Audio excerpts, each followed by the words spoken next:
बच्चों, आज हम कक्षा 7वीं में जो हमने पाठ देखा है गणित के गुणी रामानुजन, इसमें का जो कुछ 115 नंबर 14 पर जो रामानुजन की हस्तलिखित नोटबुक के कुछ पृष्ठ है, इन पृष्ठों के बारे में जानकारी लेंगे तथा शब्दार्थों का अध्ययन करेंगे।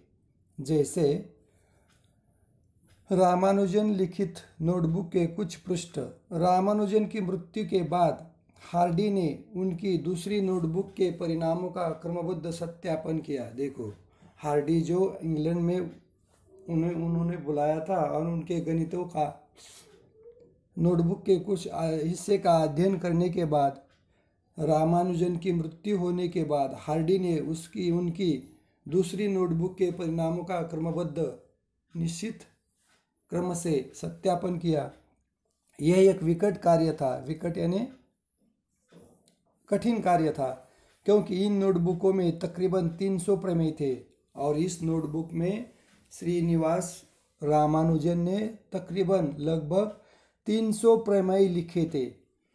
इस किताब के पहले संस्करण को कैम्ब्रिज यूनिवर्सिटी प्रेस ने सन 1927 में प्रकाशित किया और इस किताब को कैम्ब्रिज यूनिवर्सिटी इंग्लैंड में क्या किया गया, एक प्रेस ने 1927 में इसे प्रकाशित किया, उजागर किया, प्रकाशित किया। इस किताब के पहले संस्करण को, इस किताब के नोटबुकों के माध्यम से जो प्रमेय थे उसमें का पहला संस्करण कैम्ब्रिज यूनिवर्सिटी ने प्रेस के माध्यम से सन 1927 में इसे प्रकाशित किया। इसके प्रकाशन के बाद वर्ष 1928 से 38 की अवधि के दौरान शोध पत्रों की छड़ी लग गई। कई प्रकार के शोध पत्र उस वक्त प्रकाशित हुए। इसके प्रकाशन के बाद वर्ष 1928 से लेकर 1938 की अवधि में शोध पत्रों की छड़ी लग गई। आगे श्रीनिवास रामानुजन का अधिकांश कार्य गणित की संख्या पद्धति, शुद्धतम गणित धारा से संबंधित था। श्रीनिवास रामानुजन का अधिकांश बहुत सारा कार्य गणित की संख्या पद्धति से संबंधित था। अपने छोटे से जीवन काल में रामानुजन ने स्वतंत्र रूप से करीब 3900 गणितीय परिणाम, अधिकांश सूचक और समीकरण हासिल किए। देखो, अपने छोटे से जीवन काल में रामानुजन ने स्वतंत्र रूप से करीब 3900 गणितीय परिणाम, अधिकांश सूचक और समीकरण हासिल किए। उनके दिए गए परिणाम मौलिक और अत्यधिक अपरंपरागत दोनों प्रकार के थे। देखो, उनके दिए गए मौलिक, अत्यधिक अपरंपरागत परिणाम दोनों प्रकार के थे, जैसे कि रामानुजन अभाज्य और रामानुजन थीटा फंक्शन आदि।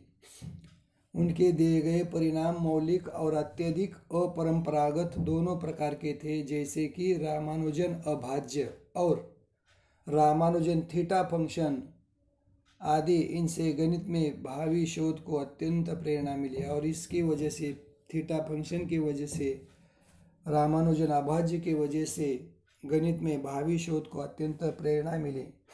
इस तरह से रामानुजन जी ने अल्प आयुष्य में गणित के बारे में बहुत सारा काम किया, इसीलिए तो गणित के गुणी रामानुजन उन्हें कहा जाता है। इस तरह से आज हमने गणित के गुणी रामानुजन के बारे में जानकारी ली। अब हम बढ़ते हैं शब्दार्थों की ओर, पन्ना नंबर 115 पर। गणितज्ञ यानी गणित का ज्ञाता, गणित के बारे में जानकारी रखने वाला। सिद्धांत यानी नियम। लेखाकार यानी लेखा जोखा रखने वाला। आरंभिक, शुरुआती।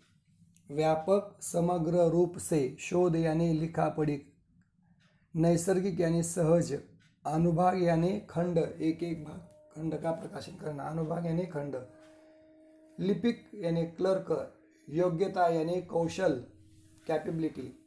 फेलोशिप यानी शोध वृत्ति मिलना, किसी कार्य को अंजाम पूरा करने के लिए विद्यापीठ यूनिवर्सिटी से फेलोशिप मिलती है, शोध वृत्ति मिलती है जो बच्चों को शोध करने में, अनुसंशोधन करने में सहायक होती है, मदद होती है। प्रतिष्ठित, गौरवपूर्ण, प्रतिष्ठित यानी गौरवपूर्ण, जैसे रामानुजन का कार्य, गणित विषय का कार्य हमारे लिए प्रतिष्ठित है, गौरवपूर्ण है। अवसान यानी समाप्ति।